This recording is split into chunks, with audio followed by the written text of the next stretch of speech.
Buksan po natin ang ating Biblia sa Matthew chapter 5 verses 21 and following.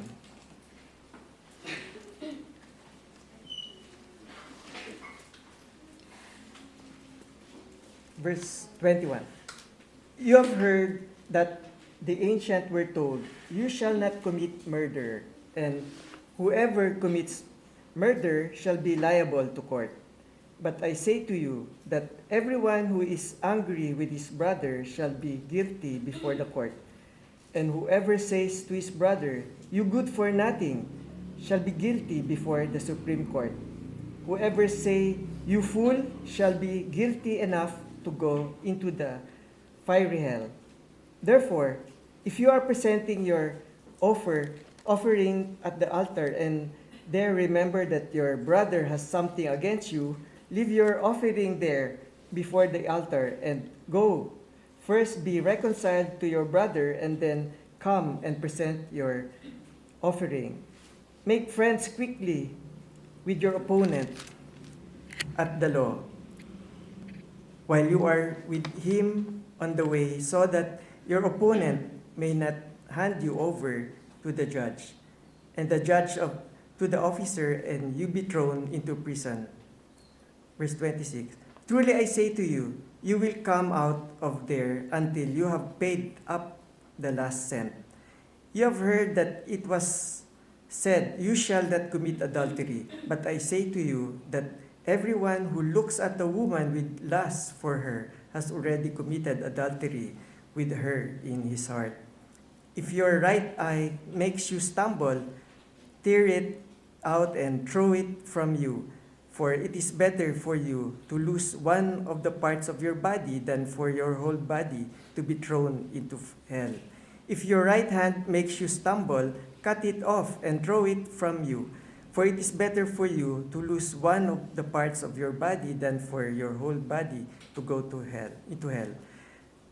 It was said, "Whoever sends his wife away, let him give her a certificate of divorce."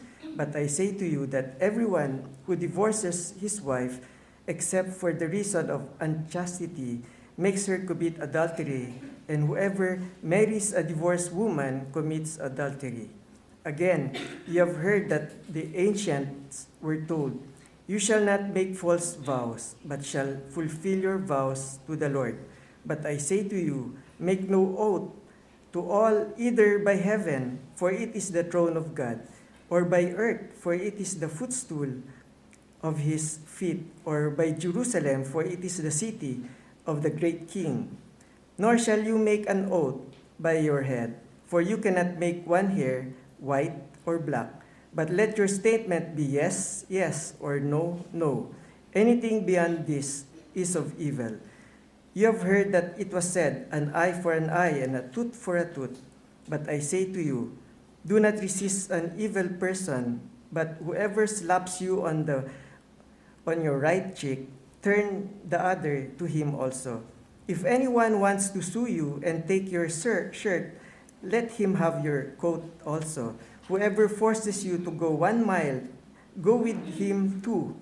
Give to him who asks of you, and do not turn away from him who wants to borrow from you. You have heard that it was said, "You shall love your neighbor and hate your enemy."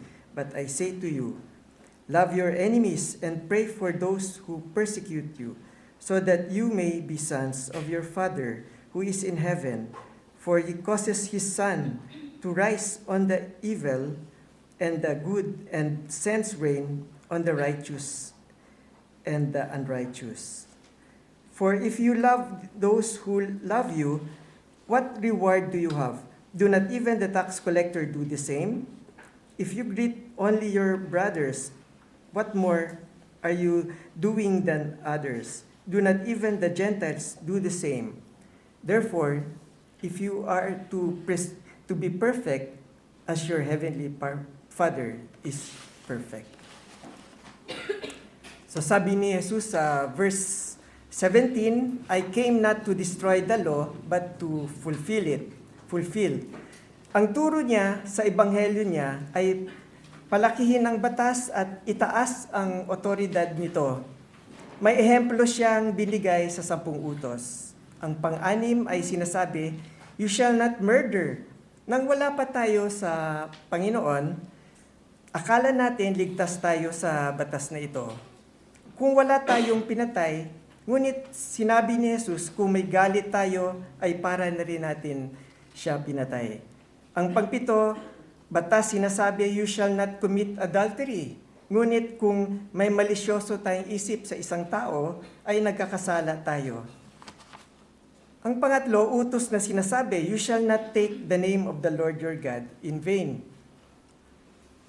Ngunit kung magbibigay itong daan para sa katotohanan, halimbawa sa korte o sa kasalanan, kahit si Pablo, sinabi sa Romans chapter 1 verse 9, sabi niya, "For God is my witness." Ang Panginoon Jesus sa Matthew 26 verse 63, nilagay rin ng panunumpa ng high priest. Tinawag tayo ng Diyos na maging matapat kung oo, oo, kung hindi, hindi. At panghuli, kahit wala tayong nagawang physical na kasalanan, kung ang isipin natin mapaglaro, nagkakasala din tayo. Ang Diyos bilang saksi, sabi ni Jesus sa Matthew chapter 9 verse 4, "And Jesus, knowing their thought, said, Why are you thinking evil in your heart?" Ang ating mga isipan ay nababasa ng ating Panginoon. Kaya maging mahigpit tayo sa pagbantay ng ating iniisip. Napapansin ito ng ating Diyos.